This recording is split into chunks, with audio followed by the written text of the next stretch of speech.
오늘 우리가 함께 한 성령이라는 제목으로 말씀 나누도록 하겠습니다.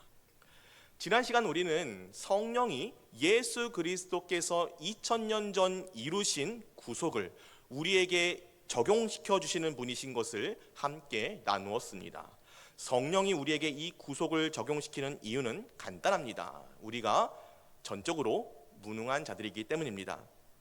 우리 모든 죄인들은 스스로 구원을 이룰 수 없을 뿐만 아니라 예수 그리스도께서 이루신 완전한 구속을 우리가 믿음으로 받아들일 수 없기 때문입니다. 그렇기에 예수 그리스도께서는 승천하셔서 또 다른 보혜사이신 성령님을 이 땅에 보내셔서 그분으로 인하여 우리가 중생함을 입고 구원 얻는 믿음으로 예수 그리스도를 영접하게 하셨습니다. 성령께서는 말씀을 통해 역사하시면서 죄인들을 효력 있게 부르시고 하나님 나라의 상속자가 되게 하셨습니다. 그리고 하나님께서는 우리에게 그 약속을 확증하시기 위하여 성령 하나님을 약속의 담보물로서 우리에게 주시고 우리에게 하나님의 것으로 도장 찍게 하심으로 우리 구원을 확증하셨습니다. 전능하신 성자 하나님이 우리 구원을 위하여 자기 자신을 내어주셨던 것처럼 성령 하나님께서 우리 구원의 약속을 확증하기 위하여 자기 자신을 우리에게 내어주신 것입니다. 그러므로 우리는 성령이 계시기에 시간과 공간의 제약을 떠나 예수님께서 십자가에 의해서 이루신 완전한 구속을 나의 것, 나의 사건이라고 담대하게 말할 수 있는 자들이 되었습니다. 또 우리 구원을 위하여 철저하게 자기 자신을 내어주시기까지 우리를 사랑하는 하나님으로 말미암아 큰 은혜를 누릴 수 있었습니다. 그러므로 이제는 우리 중 누구도 예수 그리스도의 구속을 우리 것으로 삼아주시는 분이 성령님이 아니라고 말하는 분은 없으실 것입니다. 예수님께서 성령을 보내주심으로 우리는 비로소 성령으로 말미암아 그리스도 예수 안에 있는 생명을 받아 누리고 하나님께 대하여 살아있는 자라 불리게 되었습니다. 이제 우리는 성령이 무엇을 하시는 분이신지 알게 되었으므로 어떻게 우리에게 구속을 적용해 주시는 분이신지를 함께 나눠보려 합니다. 이에 대해 웨스트민스터 소요리 문답 30문답은 우리에게 이렇게 설명하고 있습니다. 우리 함께 한 목소리로 질문과 답변을 읽겠습니다. 그리스도에 의해 획득된 구속을 성령께서 어떻게 우리에게 적용하십니까? 성령께서는 우리 안에 믿음을 일으키심으로써 또한 효력 있는 부르심 가운데 그 믿음으로 우리를 그리스도와 연합시킴으로써 그리스도에 의해 획득된 구속을 우리에게 적용하십니다. 아멘. 문답이 우리에게 설명하시는 것과 같이 성령께서는 우리 안에 믿음을 일으키시고 효력 있는 부르심으로 우리를 부르시며 믿음으로 우리를 그리스도와 연합시키십니다.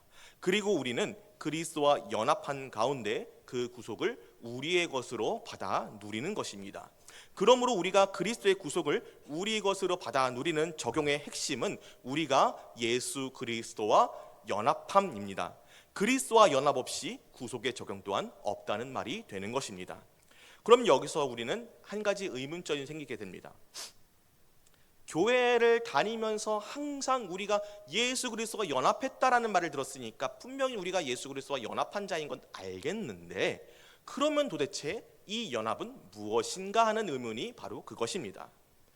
그리스도와 연합은 성령의 사역 가운데 우리 눈에 보이지 않는 형태로 신비 가운데 일어나기 때문에 그에 대한 올바른 설명과 이해가 없으면 성도의 안에 이러한 의문이 생길 수밖에 없는 것입니다.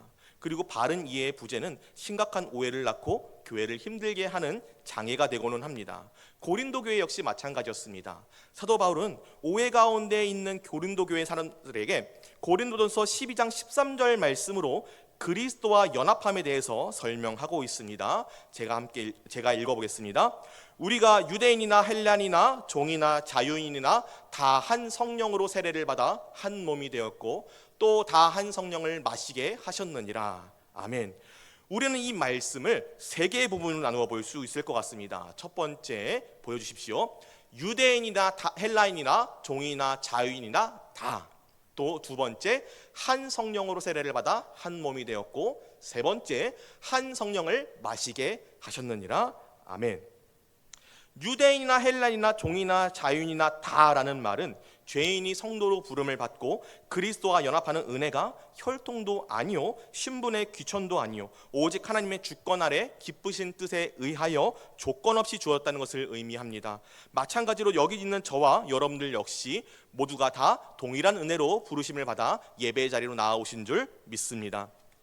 또 중요한 것은 바울이 두 번째와 세 번째를 통해서 성도가 그리스도와 연합한 것을 두 가지의 성례, 세례와 성찬을 가지고 설명하고 있다는 것입니다. 왜냐하면 이 두 성례, 세례와 성찬은 곧 성도가 어떻게 그리스도와 연합하게 되었는지 우리 눈에 보이는 형태로 우리에게 알려주는 은혜의 방편이기 때문입니다. 성경은 우리 모든 성도가 다 한 성령으로 세례를 받고 그리스도와 한 몸이 되었다라고 말씀합니다. 이는 세례가 어떠한 신비한 능력이 있어서 우리를 구원할 능력 혹은 그리스도와 연합할 능력을 준다는 의미가 아닙니다. 이것을 이해하기 위해서는 세례라는 용어의 숨은 의미를 살펴봐야 합니다. 세례를 의미하는 헬라어 단어 밥티조에는 세례라는 의식적인 의미 외에 물에 잠기다, 물에 빠지다, 완전히 가라앉다라는 의미가 먼저 있었습니다. 그래서 성경 이외의 문헌에서 같은 단어가 사용된 용례를 살펴보면 배가 바다에 침몰했을 때 사용했다는 것을 알 수 있습니다. 그러면 왜 성경은 세례를 말할 때 이런 침몰하다, 바다에 빠지다, 완전히 잠기다 이런 의미를 가지고 있는 단어 밥티조를 사용한 것일까요? 왜냐하면 우리 모든 성도가 하나님의 성령을 통하여 경험한 세례가 바로 이와 같은 것이기 때문입니다.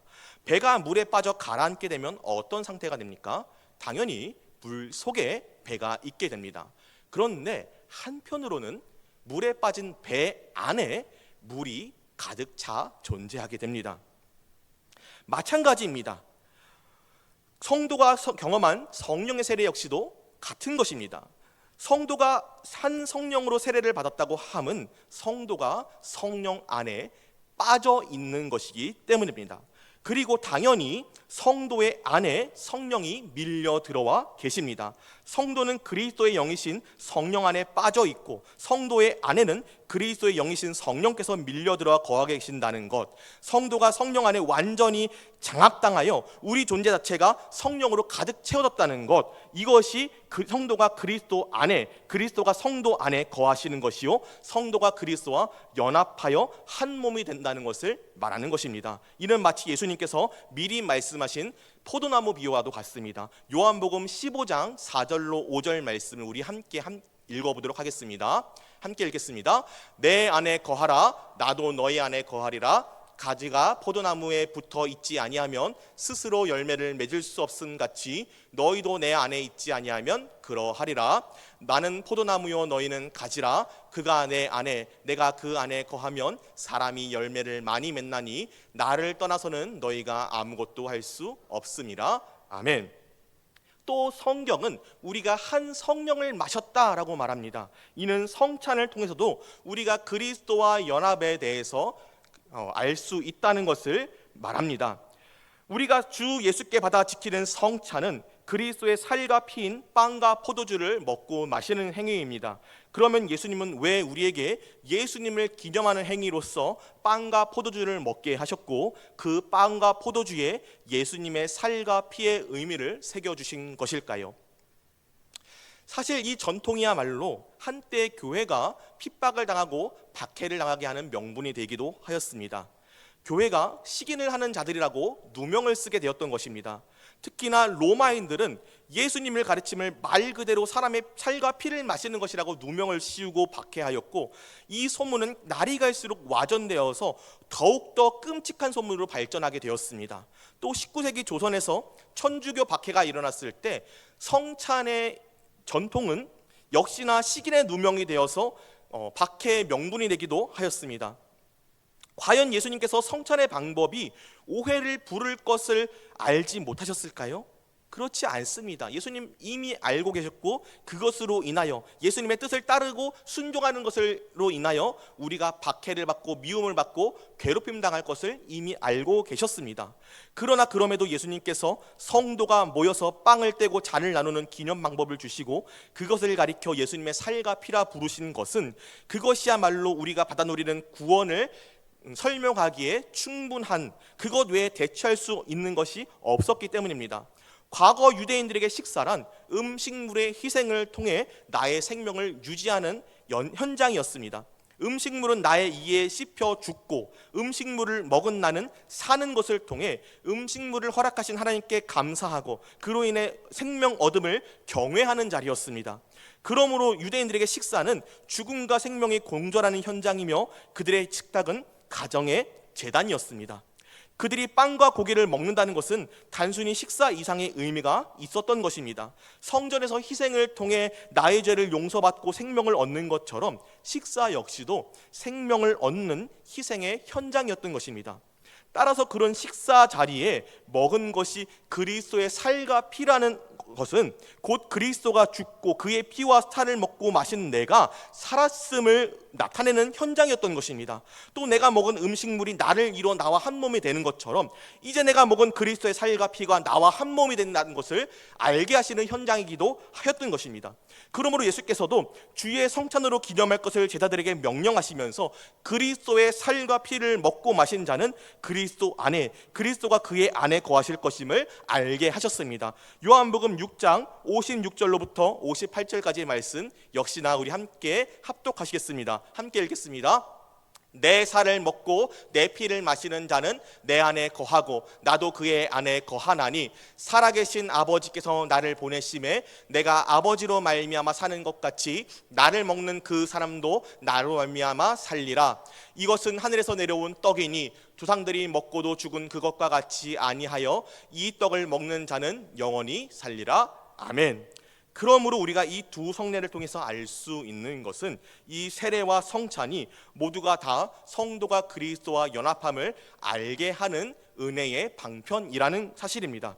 또 예수께서 말씀하셨듯이 이 연합을 통해서 우리가 예수 그리스도께서 이루신 구속을 적용받고 영원한 생명을 누리게 된다는 것을 우리에게 알게 하셨다는 것입니다. 따라서 누구든지 그리스도와 연합하지 아니하였다면 그는 성도가 아닙니다.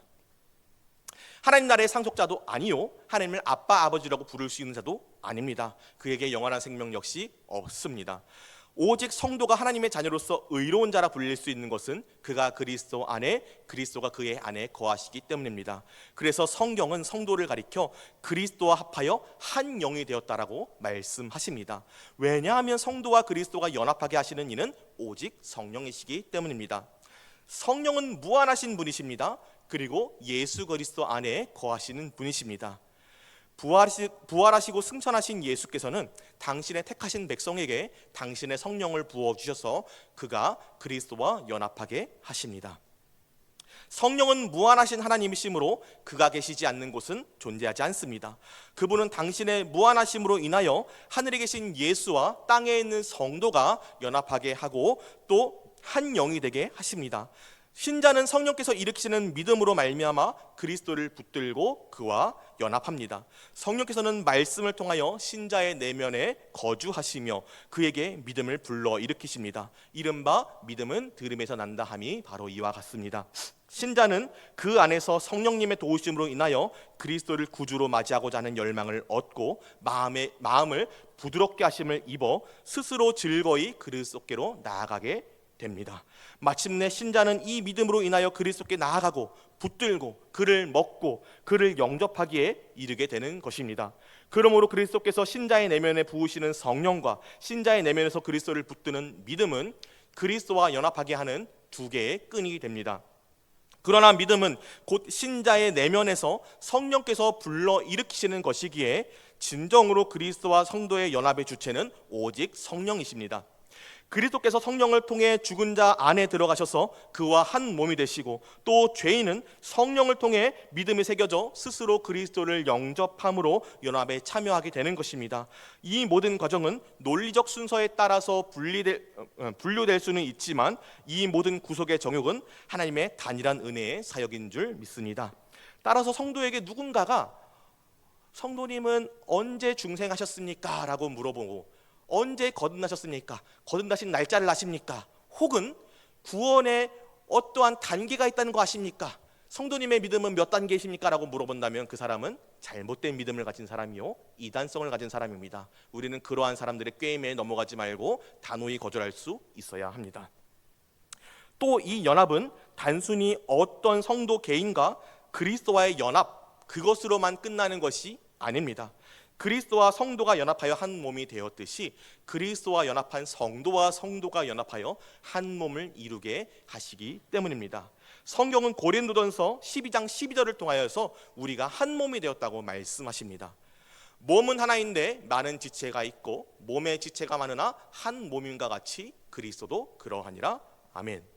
이는 곧 몸이라는 하나의 생명 단위 안에 손과 발과 눈과 코와 입과 같은 다양한 지체가 존재하듯이 교회 안에는 다양한 계층, 서로 다른 배경과 서로 다른 은사를 가진 사람들이 존재한다는 것을 말씀하는 구절입니다. 그러나 이 다양성이 분열을 야기하지 않습니다. 도리어 한 몸을 이루게 하고 기능하게 하고 또 서로가 서로를 보완해서 한 몸으로서 한 지체로서 일하게 하는 필수적인 요소라고 말씀하고 계십니다. 그런데 특이하게도 바울은 이때 몸은 하나인데 많은 지체가 있고 몸의 지체가 많으나 한 몸인가 같이 교회도 그러하니라 라고 말하지 않고 그리스도도 그러하니라 라고 말씀합니다. 이는 그리스도께서 부활 승천하신 후 이 세상에 자신을 나타내시는 방식이 자신의 몸인 교회를 통해서인 것을 말씀하고 있다는 것입니다. 머리이신 그리스도와 지체인 성도는 분리될 수 없는 신비적인 연합 상태에 있다는 것을 선포하고 있는 것입니다. 또 13절을 통해서 우리가 서로 합하여 한 그리스도의 몸이 될 수 있는 이유에 대해서 이렇게 말씀하고 있습니다. 우리가 유대인이나 헬라인이나 종이나 자유인이나 다 한 성령으로 세례를 받아 한 몸이 되었고 또 다 한 성령을 마시게 하셨느니라. 아멘. 그러므로 우리가 합하여 한 몸이 될 수 있는 이유는 우리 안에 한 성령이 계시기 때문이라는 것입니다. 우리가 다 한 성령 안에 있으며 우리 안에 한 성령이 계시고 한 성령을 받아 마셔 한 몸, 곧 그리스도의 몸된 공동체로서 교회가 되었다는 사실을 말씀은 우리에게 설명하십니다. 이 한 성령이 머리이신 그리스도와 지체인 모든 성도 안에서 동시에 내주하시면서 단일한 생명으로 묶으십니다. 성령이 베푸시는 각 사람의 그리스도와 수직적인 연합은 곧 동시에 그리스도와 연합한 성도와 성도가 수평적으로 연합하는 연합으로 확장되어서 이 땅 가운데 그리스도를 나타내며 구원의 은혜를 누리는 공동체가 되게 하십니다. 따라서 성령이 베푸시는 구원의 은혜 역시 그리스도의 몸인 교회 안에만 흐르게 됩니다. 이 성령은 이 몸을 떠나서는 별개로 역사하지 않으십니다. 이 말은 성령에 의해서 구원받은 자는 곧 예외 없이 모두 교회의 지체가 된다는 것을 말씀하기도 합니다. 그러므로 교회 바깥에는 구원이 존재하지 않습니다. 물론 여기서 말하는 교회란 비가시적 교회, 우리 눈에 보이지 않는 성도의 총체로서의 교회를 말하기는 합니다. 이 땅에 눈에 보이는 교회 가운데는 알곡이 대부분이지만 그 중에는 가라지도 있는 반면에 하나님께서 선택하신 자들의 눈에 보이지 않는 총체로서의 비가시적 교회는 하나님께서 선택하신 사람만 있기 때문입니다. 그러나 그렇다고 해서 눈에 보이는 교회, 지역교회를 하찮게 여기거나 교회를 분열시키거나 교회의 권징을 무시해서도 좋다는 말은 아닙니다. 눈에 보이지 않는 교회가 눈에 보이는 형태로서 은혜의 통로로서 선택받은 것이 곧 지역교회, 우리가 지금 이 자리에서 함께 예배를 드리고 있는 교회 공동체이기 때문입니다. 우리는 지역교회를 통해서 하나님의 말씀이 선포되는 것을 받아 누리고 또 그리스도와 성도의 연합을 확인하는 은혜의 방편으로서 두 가지 성례, 세례와 성찬을 받아 누리기 때문입니다. 그러므로 누구라도 나는 지역교회의 일원이 아니야, 나는 비가시적 교회의 일원이므로 지역교회의 가르침은 따르지 않겠어라고 말한다면 그 사람은 참으로 불쌍한 사람입니다. 그는 지역교회만 거부하는 것이 아니라 지역교회를 통해서 성령께서 베푸시는 모든 은혜마저도 스스로 거부하는 자이기 때문입니다. 그러므로 우리는 그리스도와 연합한 한 몸으로서 그리스도께만 붙어있는 것이 아니라 나와 함께 연합한 다른 지체들과도 유기적으로 연결되어 있어야 합니다. 모이기를 패하는 어떤 사람들의 습관과 같이 하지 말고 오직 권하여 그날이 가까움을 볼수록 더욱 그리하자라고 하신 히브리서 10장의 말씀과 같습니다. 우리가 눈에 보이는 교회, 지역교회로 모이는 것은 우리를 한 몸으로 부르신 성령의 뜻에 순종하는 것임을 기억하며 우리가 더욱더 모이기에 힘쓰며 그리스도와의 연합의 실제를 누리시는 모든 저와 성도님들 되시기를 소망합니다. 사랑하는 성도 여러분, 오늘 우리는 이렇게 지난 시간에 이어서 성령의 구속을 적용하시는 방법에 대해서 함께 나누게 되었습니다. 성령께서 우리 가운데 행하시는 구속의 적용의 실체는 곧 우리를 그리스도와 연합하게 하심이었습니다. 성령을 떠나서는 우리가 그리스도와 연합할 수 없는 자들임도 알게 되었습니다. 그리스도와 성도의 연합은 곧 그리스도가 성도의 안에, 성도가 그리스도의 안에 거하는 것입니다. 그리고 이것이 가능한 것은 무한하신 성령 하나님께서 우리와 그리스도 안에 내주하심으로써 가능하다는 것도 알게 되었습니다. 그러므로 그리스도와 성도의 연합의 주체는 성령 하나님이십니다. 그리스도께서 성도에게 성령을 부으시고 성령을 말씀을 통하여 성도 안에 믿음을 일으키시고 또 믿음으로 인하여 성도는 그리스도를 붙들고 성령으로 말미암아 그리스도와 연합합니다. 만약 누구든지 성령 안에 거하지 않는다면 그는 구원받은 자가 아니요 스스로 구원받았다 여기는 가라지일 것입니다. 그러나 누구든지 그가 성령 안에 있다면, 성령께서도 그 안에 거하신다면 그가 누구든지 어떠한 상황에 어떤 처지에 있든지 그는 하나님의 아들이요 상속자요 하나님 그리스도와 한 몸 된 자라 불릴 것입니다. 더하여 우리가 그리스도와 연합함의 신비적 비밀을 세례와 성찬 두 가지 주님께서 주신 성례들을 통하여 확인할 수 있다는 것도 나누게 되었습니다. 그러나 우리가 주의할 것이 있습니다. 분명 성례는 중요합니다. 반드시 받아 지켜야 할 소중한 우리의 은혜의 방편입니다. 그렇지만 명심할 것이 있습니다. 그 자체로 성례가 우리에게 구원을 주는 필수적인 요건이 아니라는 것입니다. 극단적인 예로 누군가 죽기 직전에 예수를 믿게 되어서 세례도 받지 못하고 성찬도 받지 못하고 죽었다면 그 사람 천국에 가지 못할까요? 그렇지 않습니다. 그는 예수를 믿는 믿음으로 말미암아 구원을 받은 줄 믿습니다. 또 우리는 이 그리스도와의 연합이 성도와 그리스도 간의 개인적인 연합으로 그치는 것이 아니요 그리스도와 연합한 성도와 성도 간의 연합, 곧 많은 지체가 모여 한 몸을 이루게 되는 것까지도 확인할 수 있었습니다. 하나님께서는 성령으로 말미암아 그리스도와 연합한 자들을 교회로 부르시고 연합하게 하시고 은혜를 베푸사 그리스도의 몸된 교회로 삼아 주셨습니다. 하나님은 이 땅에 교회로 부르신 자들을 통하여 그리스도를 나타내게 하시고 맡기신 사명에 따라 은혜의 통로로 사용하셨습니다. 성령은 이 몸을 떠나서는 일하시지 않으시므로 성령이 베푸시는 구원 역시 교회를 떠나서도 있을 수 없습니다. 그러므로 우리가 우리 교회를 더욱더 사랑하기를 소망합니다. 우리 교회를 통하여 성령께서 구원의 은혜를 베푸시고 우리 교회를 통하여 우리가 그리스도와 한 몸됨을 누리는 줄 믿습니다. 또한 성도는 또 교회는 맡겨진 사명에 따라서 그리스도의 성품을 드러내며 성령의 열매를 맺어 권능 있는 증인의 삶을 살아야 합니다. 만일 우리가 성령으로 살면 성령으로 행할지니 헛된 영광을 구하여 서로 노엽게 하거나 서로 투기하지 말지니라 하신 그 말씀을 따라 우리가 성령으로 살고 성령으로 행하며 그리스도를 나타내며 영광 돌려드리는 자들 되시기를 소망합니다. 또 우리가 한 성령으로 묶인 바 한 몸임을 끊임없이 기억하며 몸 가운데 분쟁이 없고 서로 돌보는 공동체, 한 지체가 고통을 받는다면 그 고통을 모두가 함께 나누는 공동체, 어떤 한 지체에게 영광스러운 일이 있다면 그 영광을 모든 지체가 함께 누리는 공동체가 되시기를 소망합니다. 사랑하는 성도 여러분, 그러므로 우리가 나눈 바 성령의 연합하게 하심의 교리를 깊이 묵상하며 우리 교회를 계속해서 더욱더 사랑하고 아끼고 내 몸과 같이 여기기를 소망합니다. 더 나아가 2026년 우리 교회의 비전, 소그룹으로 행복한 공동체라는 비전에 따라 우리 교회가 성령 안에서 서로를 귀하게 여기며 사랑함으로써 세상 가운데 구원받은 사람으로서의 모습을 예수 그리스도의 영광만을 나타내는 모든 성도님들 되시기를 소망합니다. 그래서 명예로운 삶을 살아가는 저와 여러분들 되시기를 우리 주님의 이름으로 축복합니다.